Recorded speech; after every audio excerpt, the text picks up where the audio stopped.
గత కొన్ని రోజులుగా ఈ పోలవరం బనకచెర్ల మీద మరి కొన్ని అసత్యాలు లేకపోతే వాస్తవాల్ని వక్రీకరించి ఏదైతే మరి మాట్లాడుతూ ఉన్నారో ప్రెస్ ద్వారా చెప్తూ ఉన్నారో అటువంటి స్థితి నుంచి ఏది వాస్తవాలు ఏది అవాస్తవాలు ఏవి నిజాలు అనేది ప్రజలందరికీ కూడా ప్రత్యేకించి ఉభయ రాష్ట్రాల తెలుగు ప్రజలందరికీ కూడా తెలియజేయాలనే ఉద్దేశంతో ఈ యొక్క బనకచెర్ల ప్రాజెక్టు వాస్తవాలు అనేటువంటి విషయాన్ని మీ సందర్భంగా తెలియజేసుకుంటూ మరి అందులో భాగంగా ముందుగా మరి మీ అందరికీ కూడా తెలియజేసుకుంటూ ఉన్నా ఏదైతే ఈ యొక్క పోలవరం మరి యొక్క బనకచెర్ల ప్రాజెక్ట్ ఏదైతే ఉందో మరి దీని యొక్క స్వరూపం మీ అందరికీ తెలుసు. ఎందుకంటే మన రాష్ట్ర ప్రజలుగా అదేవిధంగా ప్రెస్ తో మీరు మేము చాలా సార్లు కలిసి ఉన్నాం కాబట్టి దీని యొక్క స్వరూపం అంతా కూడా చాలా వరకు మీ అందరికీ తెలుసు. కానీ మీ ద్వారా మరి వేళ ఉభయ రాష్ట్ర ప్రజలకు కూడా తెలియజేయాలనే ఉద్దేశంతో ఏదైతే గత 50 సంవత్సరాలుగా పోలవరం సంబంధించి ఏదైతే గోదావరి నది ఏదైతే ఉందో మరి యొక్క గోదావరి నదికి ప్రతి సంవత్సరం కూడా 3000 టీఎంసీల నీరు మరి వృధాగా సముద్రంలో కలిసిపోతున్నటువంటి పరిస్థితి మనందరికీ తెలుసు. ఇది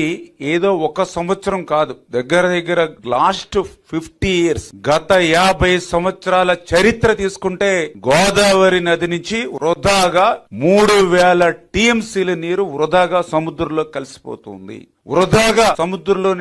ఉప్పు నీటిలో కలిసిపోతున్నటువంటి పరిస్థితి. ఇది చరిత్ర, ఇది వాస్తవం అనే విషయాన్ని ముందుగా మీ అందరికి కూడా తెలియజేసుకుంటూ ఉన్నా. అటువంటి వృధాగా సముద్రంలో కలిసిపోయేటువంటి 3000 టీఎంసీల నీరులో ఒక 200 టీఎంసీల నీరు అంటే రోజుకి 200 టీఎంసీల చొప్పున 100 రోజులు 200 టీఎంసీల నీరుని మనం యొక్క పోలవరం బనకచెర్ల ప్రాజెక్టుకు తీసుకురావాలనే ఉద్దేశమే ఈ ప్రాజెక్టు స్వరూపం అని చెప్పి తెలియజేసుకుంటూ ఈ పోలవరం బనకచెర్ల ప్రాజెక్టు సంబంధించి 3 సెగ్మెంట్లుగా దీన్ని మనం నిర్మాణంలో వెళ్తూ ఉన్నాం. అందులో సెగ్మెంట్ 1 చూసినట్లయితే పోలవరం నుంచి బనకచెర్ల మరి పోలవరం నుంచి ప్రకాశం బ్యారేజ్ వరకు కూడా మరి సెగ్మెంట్ 1 కింద, అదేవిధంగా సెగ్మెంట్ 2 చూస్తే మరి ప్రకాశం బ్యారేజ్ నుంచి 173 టీఎంసీల సామర్థ్యంతో బొల్లాపల్లి రిజర్వాయర్ వరకు కూడా అంటే 6 లిఫ్టుల ద్వారా ఈ సెగ్మెంట్ 2ని మరి అదేవిధంగా సెగ్మెంట్ 3కి సంబంధించి